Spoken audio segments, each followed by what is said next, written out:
Peace, peace. You know what it is. It's your man SKYZOO Skyzoo, live out the borough. And this is the NBA Exchange with my man Dexter Henry. You know how you doing it, man? Log on, tap in. Let's get into it.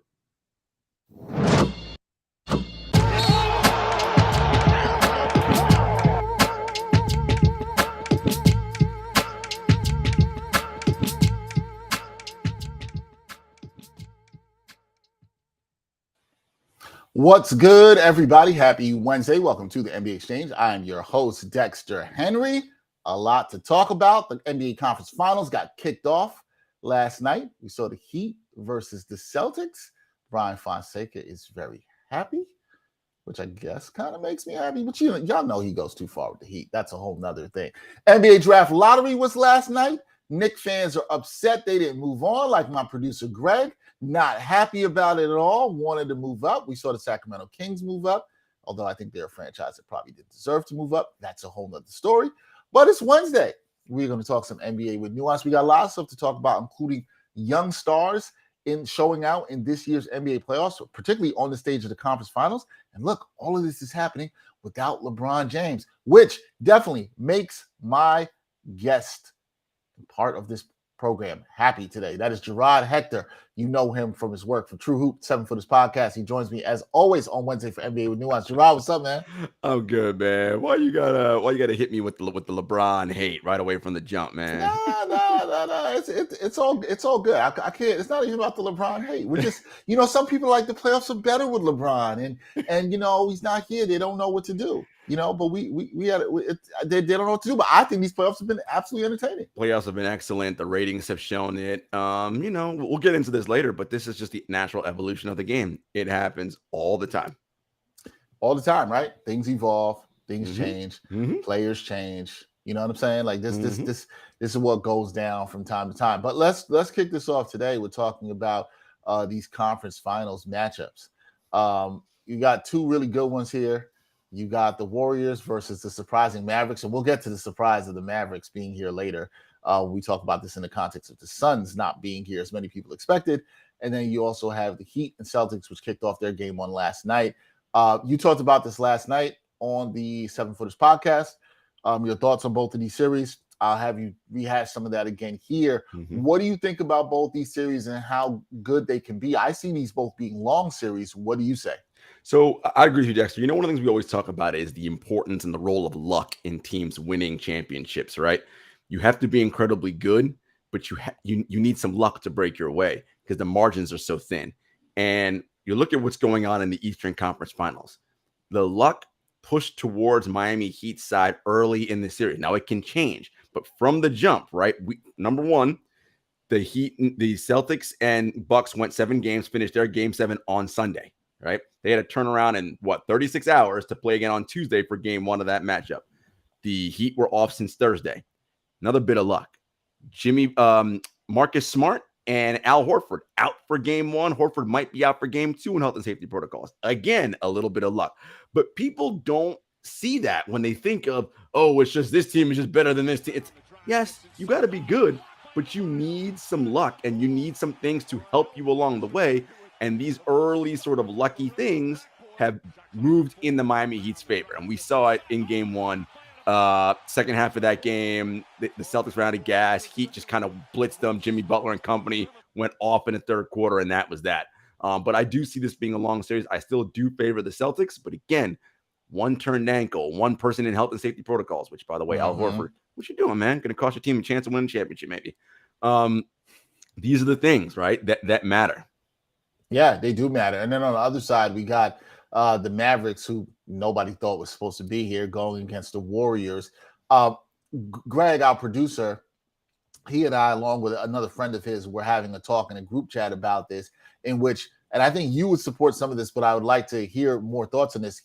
His friend Fred said, look, I think the Mavs can win this series. I think they can knock off the Warriors.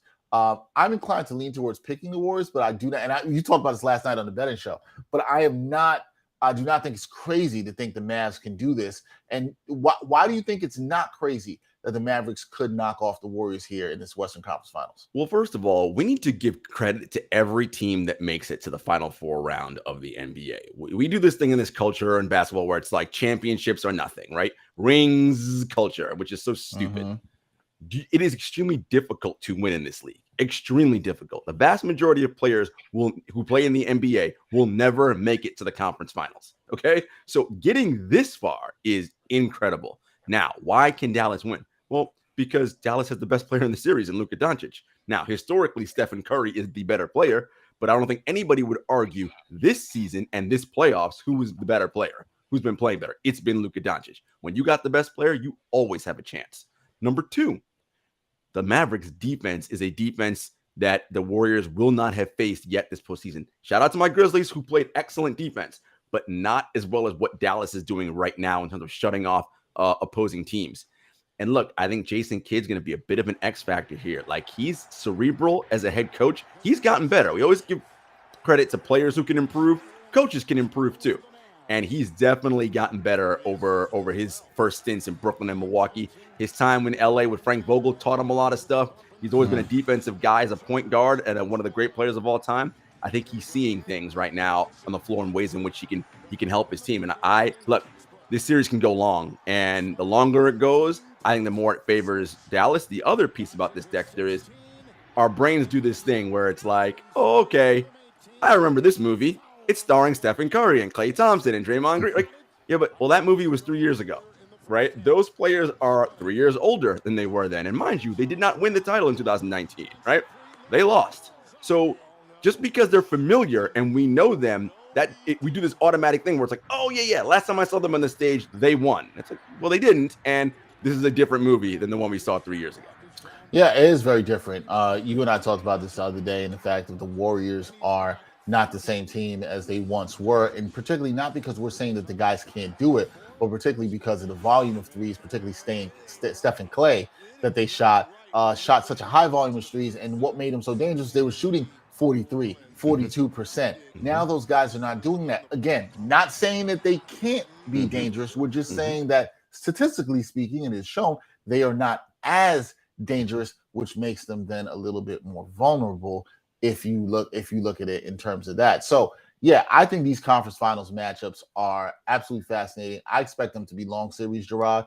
I think they absolutely will be long series, and I think it'll be very exciting to see how that goes. Now, when you look at these conference finals, and you mentioned Luka as the best player in the series, and then in the other conference finals, you got Jayson Tatum, one of the youngest players there, the young players there that could be the best player in that series. I think he is. Although Jimmy Butler might have something to say about that. And we'll get to that later, which Brian is seething. Taking too much love. But these two young guys are shining right now on a great stage. You just talked about it. It is not easy to get to the Western Conference Finals. A lot of NBA players don't get to the Western Conference Finals. Let's act like that is not something to be proud of or an accomplishment. These two young guys being here, how good is it for the league, right, that they have this sort of platform here on these conference finals to show, not we knew what they could do, but really seeing what they could do maybe to more eyeballs at this point in the NBA season? It's wonderful for the casual fan, Dexter, and it's great for the NBA. We know this. The NBA is a star league, and the NBA markets individual talent. What happens with that is you have a byproduct where every year after you have a great player like a Michael Jordan, a Magic Johnson, Larry Bird, or what have you, you worry. You're like, crap, who's the next person that's going to fill that void? And it's like, well, it doesn't have to be a next one. It can be a next bunch of ones, right? And that's where we are right now. I said this numerous times, and I'll say it again. This league is no longer a LeBron James and Kevin Durant league. Now, I'm not saying those guys are done or cooked or washed. What I'm saying is it is no longer the league where they are the dominant two forces front to end and dictate everything.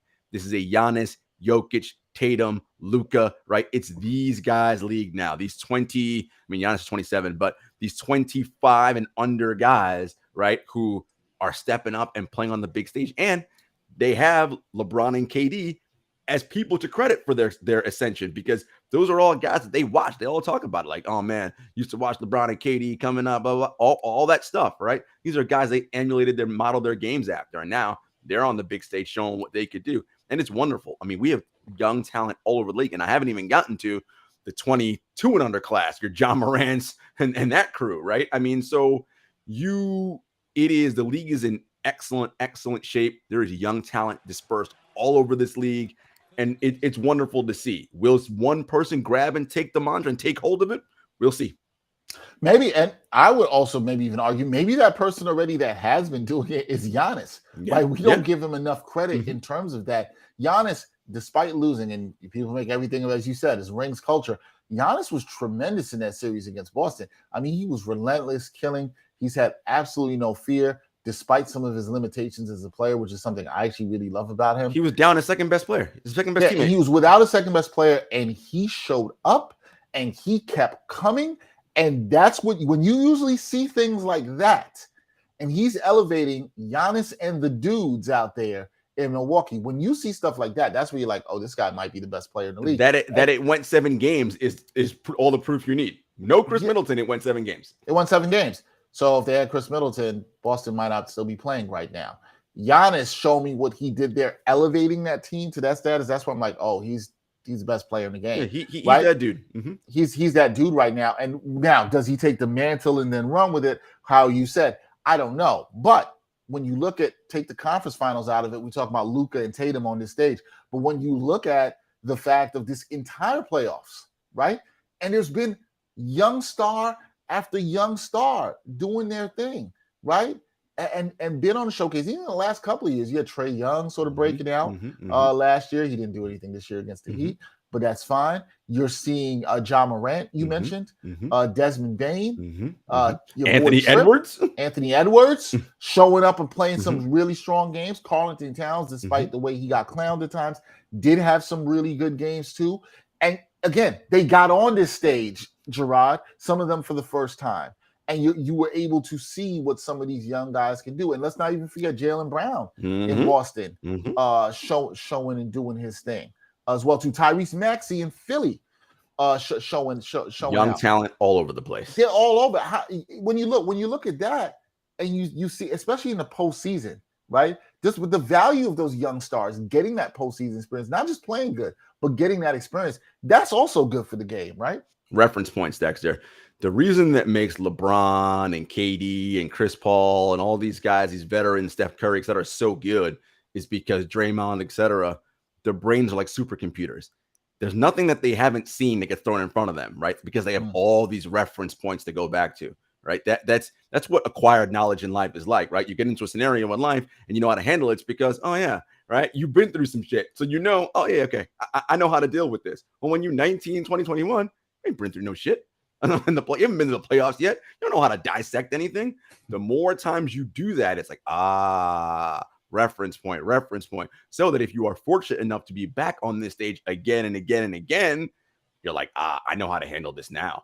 And when you look at someone like Luka, the benefit he has, yes, in his 3rd year, this is his 3rd playoffs, first time he's advanced past the first round all the way to the conference finals. But this is a guy who, as a teenager, played in the Euro League, right? The second best basketball league in the world, won the MVP of Eurobasket, right? Like as a teenager in a league full of grown men, he's got tons of reference points, okay? And the NBA Finals as an environment, as an overawing stage, or the conference finals, that ain't nothing compared to what he went through in Europe, right? If you guys don't know anything about the Euro League, those stands and those opposing are wild. Like just craziness going on over there, okay? Dodging all kinds of stuff being hurled at you. Like if you can manage that, man, in the NBA conference finals and NBA finals, relatively speaking, it's like a country club, right? Yeah. So again, if the Mavericks lose to the Warriors, it ain't gonna be because, oh man, Luka couldn't handle the big stage. That ain't gonna be the reason. That's not gonna be the reason. Although there'll be some people that want to put it on there. No, you're right. And these young stars getting a taste of that pressure. Not just winning, but the taste of the pressure of the environment. And Jarod's right. The environment in the playoffs is definitely different than the environment in the regular season. And so to feel and experience that is a good thing. Now, the playoffs are different. we absolutely know this. And there's things we can't predict in the playoffs. There's things we just don't know that's going to happen in the playoffs at all whatsoever. And I'm glad you were able to keep the camera on me here. Because one of the things that we did not know, and one of the things I think even Jarod maybe did not understand, was that, young teams are trying to figure their way out. And we saw the Grizzlies get eliminated in the last round. We saw the Suns very shockingly get eliminated. Nobody expected that, all right? We saw the Bucks obviously got bounced, Sixers got bounced in the last round. But what we didn't do, Jarod loves the Grizzlies. We didn't play. We did not pay the Grizzlies the proper respect. And on this show, when all the teams get eliminated, you know how we pay them the proper respect. He was going to do this. It's a little something like this. Go.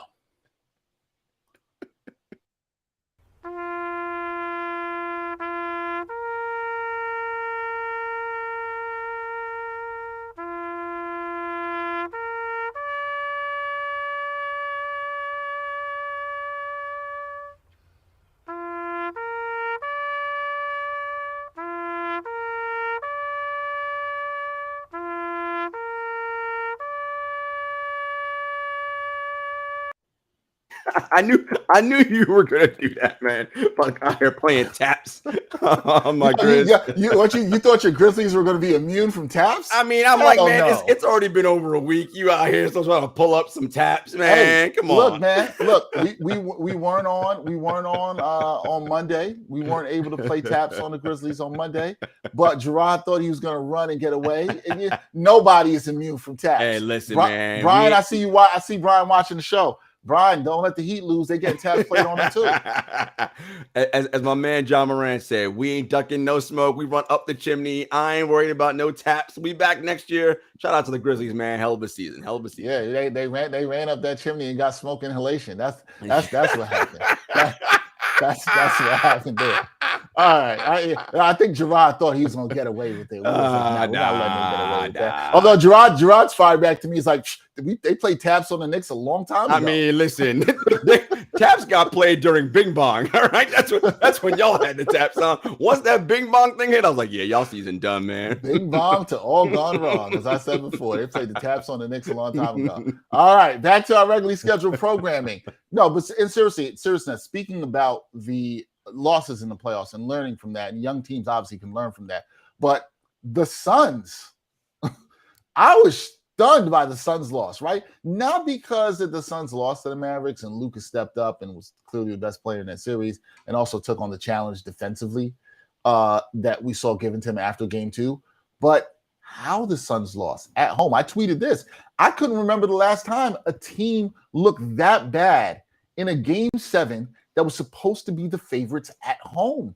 The Suns just looked terrible. Come on, Jarod, help me out, man. Make it make sense. What went wrong for the Phoenix Suns? I'm going to go on the court. I love this clip playing. I'm going to go on the court first, right? I mean, that's how some of the Suns were looking, shooting the ball. Monty did not make adjustments the way Jason Kidd did. And again, Dexter, you framed it perfectly. We know the playoffs are different than the regular season. Yeah. The regular season can kind of fool you a little bit, particularly when you're very successful. And Monty said this after game 3. So they had lost game 3 in Dallas. And he was asked by a reporter about an adjustment. He's like, we're going to look at some things, but we don't want to change too much from what got us here, right? We won 64 games, blah, blah, blah, all that. And it's like, yes, you did. And there's a certain point to where you don't want to just freak out and make a change at the first sign of anything not working right when you've done something well the entire season. However, it is the playoffs. This is a 7-game series. It's a small sample size. When something is not working, you have to be willing to be flexible and change that and not be married. Be so intransigent in your ideology, right? Whatever it is that you think, oh, this is how we play. It's like, yeah, that's all well and good, but this is a 7-game series. We lose, we going home, right? So there has to be something there that shifts. And Monty was not able to make that adjustment the way that the Dallas Mavericks head coach Jason Kidd did for his team. So that was one thing, X's and O's. Internally, something's going on over there in Phoenix. All right. Like we know how the season started. DeAndre Ayton didn't get his money. We all thought that could have been a problem, but when they won the 64 games, we're all like, oh, kudos to Monty and Chris Paul for keeping his head on straight, blah, blah, blah, blah, all this stuff.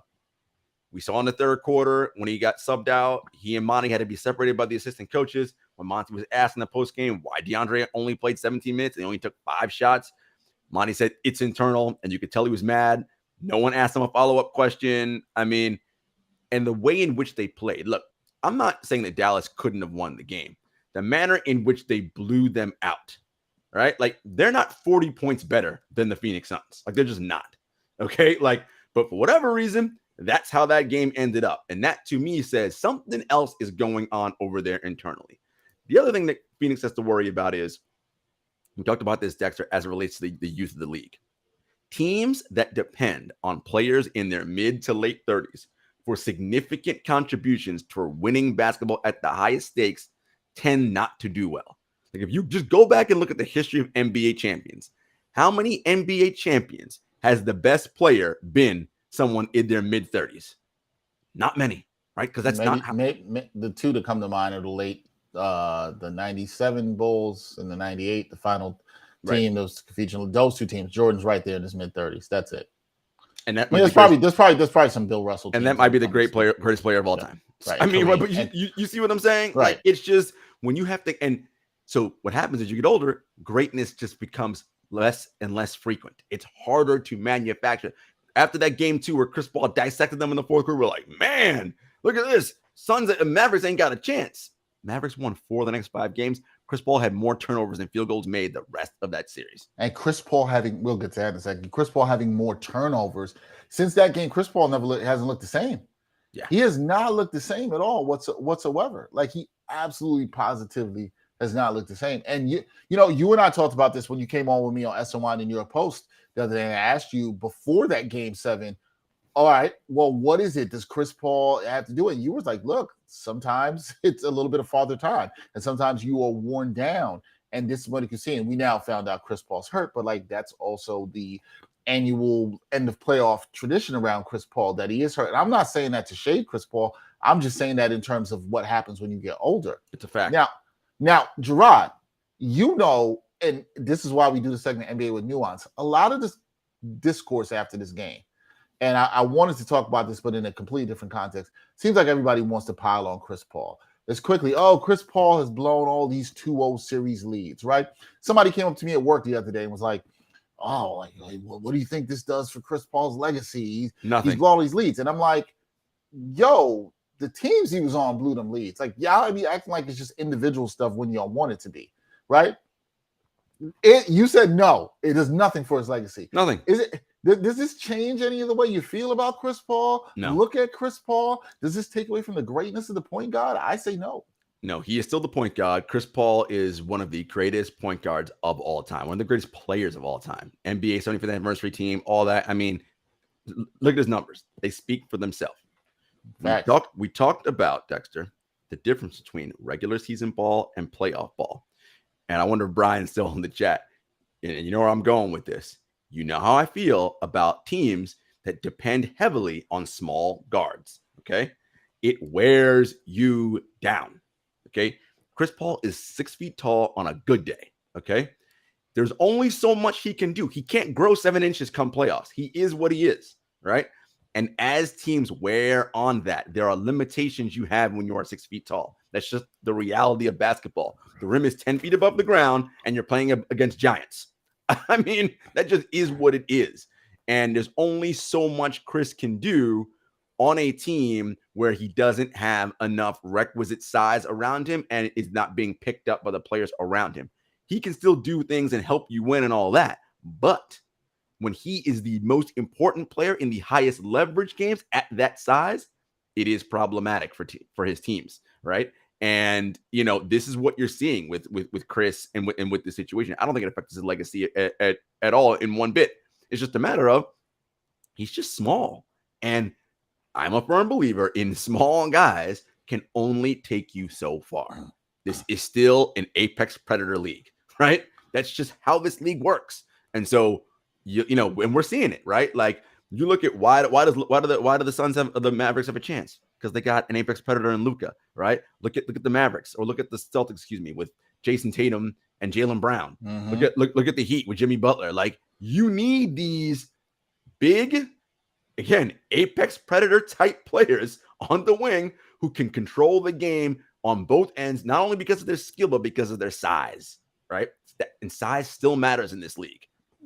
It does. And it will. And again, we don't have to do this, people. And I'm the only reason I brought this up about the legacy of Chris Paul is so we can actually have this conversation with some nuance here. Every time something happens to a player, we don't have to. I don't think any of this stuff is that dramatic that it somehow drastically impacts their legacy. We act like there's this impetus doom that's coming down on the player. It's like it's so disingenuous. No. Yes, it is, and it's so ridiculous, right? And there's these whole conversations in Twitter Spaces. I think it's a little bit corny, and we just can't look at somebody's greatness, to which Jarod alluded to before, right? It's all about rings culture. If they don't win the championship, they're not great. Now Charles Barkley's not great.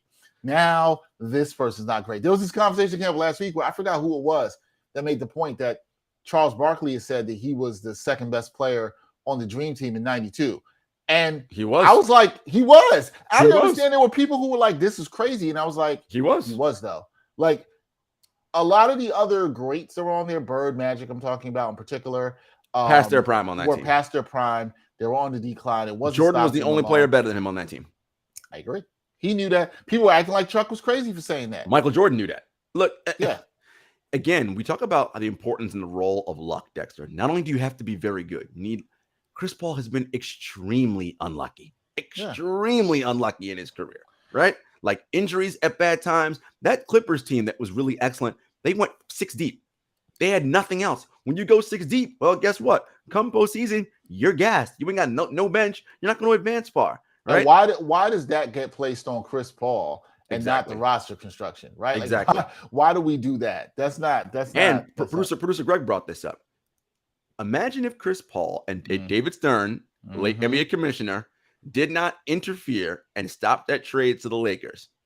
Chris Paul goes to the Lakers with Kobe. They win a title. What we saying now? You see what I'm saying? Looking at it a lot differently. This is my point. Like things that are outside of your control have effect on where these things end up. You win a championship and it's like, oh, now you got that championship DNA. I tell this story all the time. And I was talking to Shaq once about this. And we were talking, it was the year the Rockets, it was in this right before the playoffs started, the year the Rockets took the Warriors to 7 games and should have beat them. And I said to Shaq, I was like, what do you think about the Rockets? He's like, in this infinite Shaq, Jarod, they don't have that championship DNA. And I was like, well, Shaq, like nobody has championship DNA until they win a championship. You know what? You're right. Right. And I'm just like, that's my point. So you win one more, like, let's say you go 6-7 games in a championship series and you lose. So you don't have championship DNA. But if you won that one more game, these things are so ridiculous. And people don't realize, again, the margins and how thin they are. Right. It's a bounce of a ball here. It's a turned ankle here. But we don't appreciate that, right? Because that's not how the hero narrative works in our brain. The way our brains work is no, player X is greater because they can overcome and they shine. That's what we tell ourselves, right? That's also part of the American exceptionalism in our stories and how we define things and how we see ourselves. It's all a bunch of bullshit. I agree, man. Chris Paul is great. Disappointing for the Suns, but Chris Paul is absolutely great. We don't have to do this. All right. We saw last night Heat and Celtics game 1. How impressed were you by what you saw the Heat did, especially when it looked like the Celtics were controlling this early? They were doing a fantastic job of forcing turnovers, leading this to transition buckets.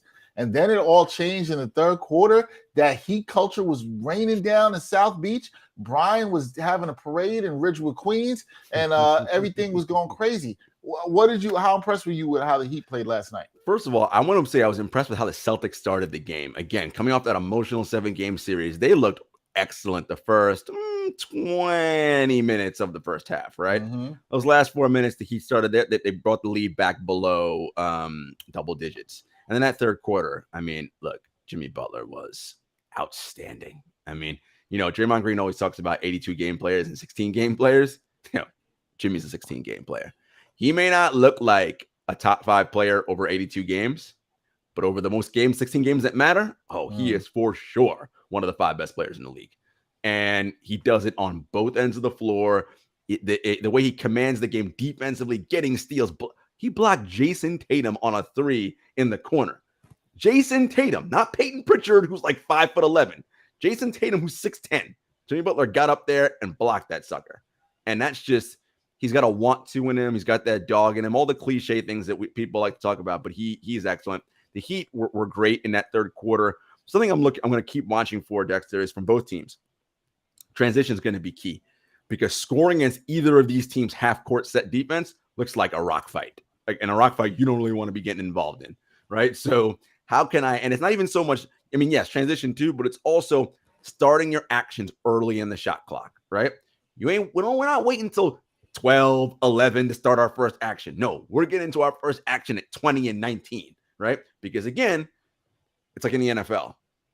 When a quarterback has 1 million hours to throw the football, he's going to find somebody because you can't cover that long. That's just how it works. Same thing with the shot clock, right? As good a defense as teams can play, when you got to play 24 full seconds of defense, that just gets hard. And when you got to defend multiple actions, that gets hard. So I'm looking to see which teams are able to do that. But I was thoroughly impressed with what I saw from the Miami Heat in game one, doing what they're supposed to do. Yeah, now you got to be impressed by what you saw with Jimmy Butler. And last thing before we get to the break is Jimmy Butler has been impressive. It's not just reacting to this game one. All playoffs. He's been impressive all playoffs long, looking good. And other day in the A Hartel podcast, we had the homie Greg Sylvander up. And, of course, it was him and Brian. So it was two Heat love fest. It was a Heat love fest on the show. And I love both of those guys for that. But one of the things Brian brought up, and I think Brian brings up a great point. We know Mr. Fonseca likes the underdog. We know this. We know he loves the underdog, especially the small underdog, right? He really identifies with that. Your Jose Alvarados, etc. Yeah. But Jimmy Butler, who has had the underdog story, and we spoke about this on the show, he has been killing. And does he get the respect that he deserves? You said he might not be a top 5 player. He's playing like a top 5 player in these playoffs. That's for sure, right? He doesn't get the respect he deserves. Is Jimmy Butler underrated here? That's my big question. Is he sort of underrated or underappreciated by the larger NBA community? What do you say, Jarod? I would say he's underappreciated by casual NBA fans. Okay. People who watch basketball and who have league pass and who are deep into this do not underappreciate or undervalue Jimmy. But the casual fan doesn't, because he's not famous, right? He's not LeBron James.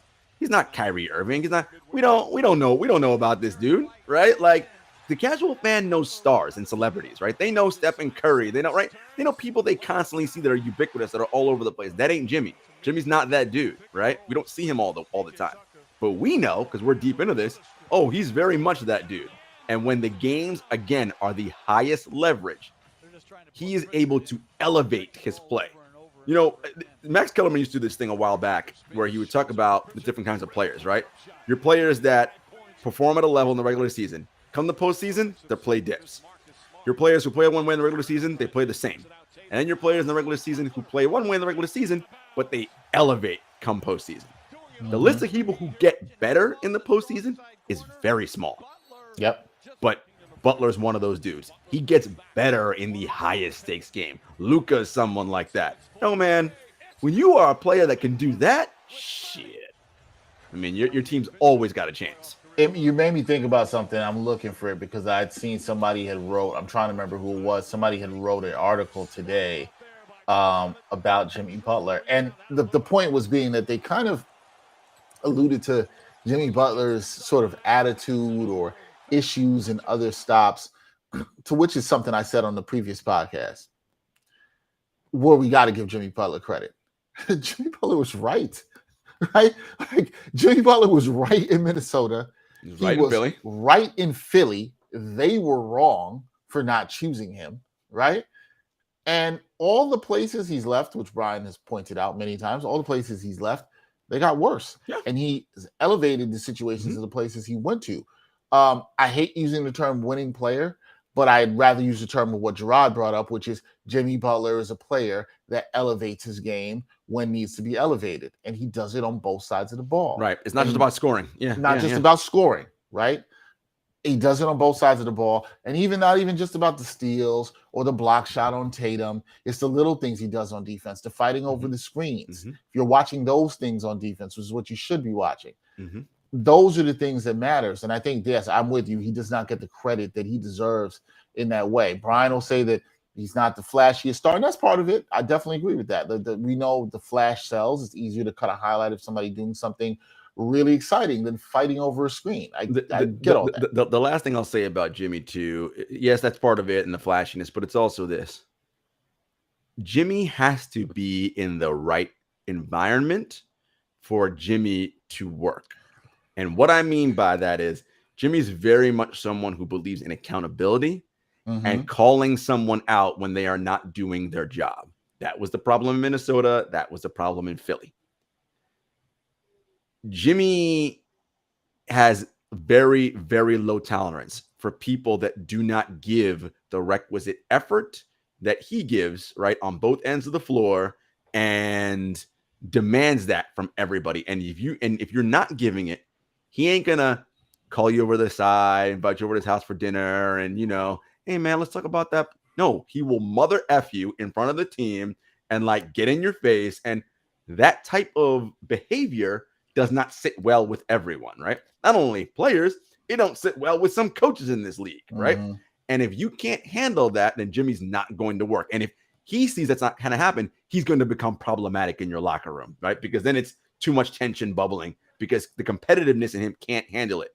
In Miami, they encourage that type of attitude and behavior. So that's why, I mean, as I joked a couple of weeks ago, that whole thing with him and Spolstra, I'm like, man, that was some bullshit they did for the cameras, right? Like they welcome that there, right? That doesn't bother them. That would fracture most teams. The Heat, that's another Tuesday, right? Right. That is the perfect place for him to do what it is that he does, and that's why this team has a chance to go to the NBA Finals. No, right. And you look at Jimmy and where he's thrived, whether it was in Chicago under Thibs, guy who's from the Riley tree, when he was in Minnesota to a degree under Thibs, again, and not working out in Philly. The problem in Minnesota wasn't Thibs, it was the other dudes that were there with him. In Philly, sort of the same thing. And so, yes, you think that. But my thing is, Jimmy Butler was right. He was. He's aware. We need to give credit to that, though. Being aware of where you can thrive and how you can work well, no matter what it is you do, matters. Knowing what doesn't work for you is just as important. We somehow put it on the players as like, well, they should be plugged and put in anything and they should just thrive. No, the culture stinks. What player is going to want to be his best there? And if they want to hold the culture of being accountable in place, I personally don't think that's a bad thing. Never. Now, you can argue about how you want to go about that. Fine. But in terms of actually wanting the accountability to be there, nah, man, not a bad thing for me. All right. Good discussion, NBA with Nuance. We are going to take a very quick break. When we come back, we're at this time, Jarod. We only got one game to talk about in terms of betting. One game, which kind of makes me sad because it means the NBA season is coming to a close. Sure. Unless you're a team that was in the lottery, then you have excitement about the draft. But we got a game to talk about tonight. Mavs, Warriors. How are you going to bet that? Is Jarod going to help you win some money? We will see when we come back on the NBA Exchange. Are you looking for a better way to play player props or daily fantasy sports? Well, look no further than Prize Picks. Prize Picks is the leading over-under daily fantasy game. Why? Because it's so easy to use and win. You can make your picks in under 30 seconds and win up to 10 times your money in one day. Right now, we have a special offer for our viewers and listeners of the NBA Exchange. All you got to do is sign up now and use the promo code NBAEX. Prize Picks will match your first deposit up to $100. Yep, that's right. They'll match your first deposit up to $100. So, join the over 150,000 others who found a better way to play and download the Prize Picks app today.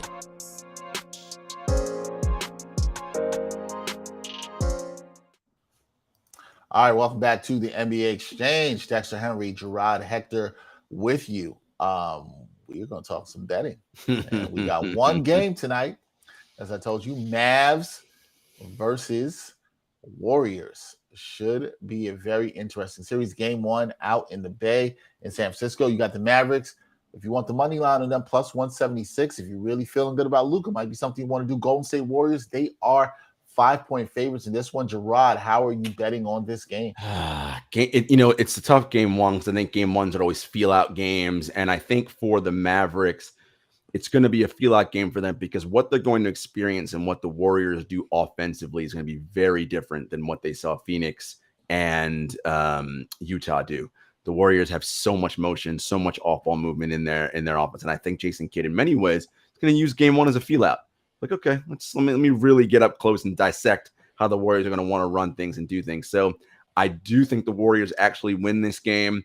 But again, I predicted the series is going long. I think Dallas could still win this series, but I see the Warriors coming out on top here in game one. Keep in mind and watch out for the amount of turnovers the Warriors have. If they turn the ball over, this game may be closer than you expect, but I like the Warriors -5 here. Look for any combination of Steph Curry and Jordan Poole, 25 plus for Curry, 18 plus for Poole, and the Warriors win. If you want to parlay that into a single game, on the Maverick side, Luka's always on triple double watch. Look for him 30 plus points. I think that's a pretty safe bet. I'll be very curious to see how the Warriors decide they're going to guard Luka. They're going to go straight up with Draymond. They're going to go Andrew Wiggins. Either way, they're going to work to screen whoever they want and get the desired matchup. And if Poole's on the floor, look for them to hunt Poole every time and try to get him on Luka. Yeah, I'm also very intrigued in this series is what they will do with Luka defensively, right? Like, who do you put him on? Probably makes sense to put him on Draymond. That makes a lot of sense for me there.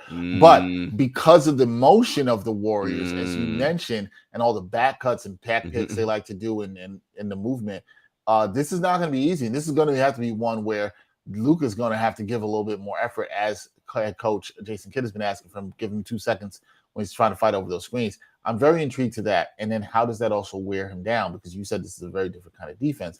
Does that hurt him offensively? And you might want to watch those numbers when you're betting him. I like the Warriors in this game because of what you said. I think there's going to be some shock in the learning for the Mavericks. I think they're going to learn about how they need to adjust to this offense of the Warriors that is very different.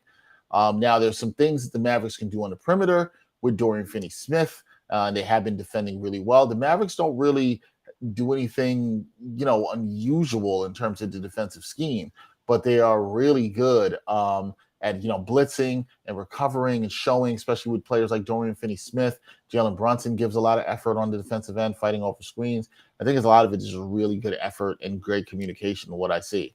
Now, in terms of betting this game, I like the Warriors -5. I definitely go with that. I actually feel more comfortable about that than I did about last night's Heat Celtics games in terms of a feel out. Feel a little bit more comfort there. But I've been really sticking with a lot of player props lately here in the playoffs. And look, I like the role players at home. Jordan Poole didn't play too well and shoot the ball that greatly in the last couple of games against Memphis. Look for him to come out here. Maybe see something with him over 2 threes. That's a nice prop there. Or Tyler Hero let me down last night. Had him for over 1.5 threes. He did not come through after his first 3, and then he missed his next 4. Yeah. So that wasn't good. I'm not trusting him. And then I won't even talk about Bam Adebayo, who I took for a double-double. What did Bam end up with? Like I said, go 18 and 4. Oh, Bam. Yeah. 10-4. Come on, Brian. Talk to your boy. 10-4.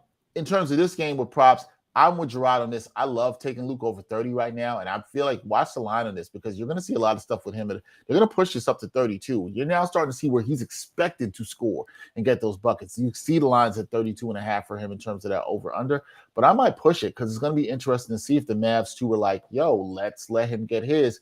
Let's see if these other role players are going to hit difficult shots on the road. And I think that's a good strategy for them.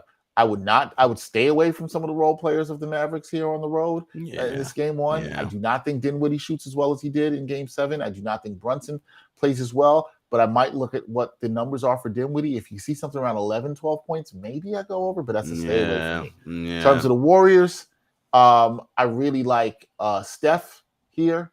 Clay, I'm always iffy on because you get him every other game, but coming off some rest is where I might like to play Clay. If you can see him over 17 points or something like that, I say maybe look at that as well. I think Jordan Poole bounces back with threes, as I mentioned before. Also, look at Draymond Green with the assists. If you can get anything over 7.5, look at him. He is the person that makes his stuff run.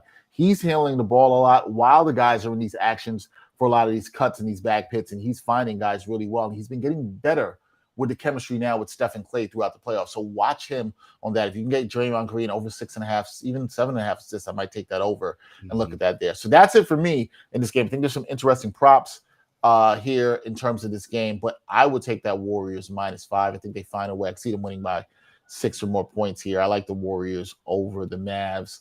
What was your pick for the series, Jarod? How you pick the series, man?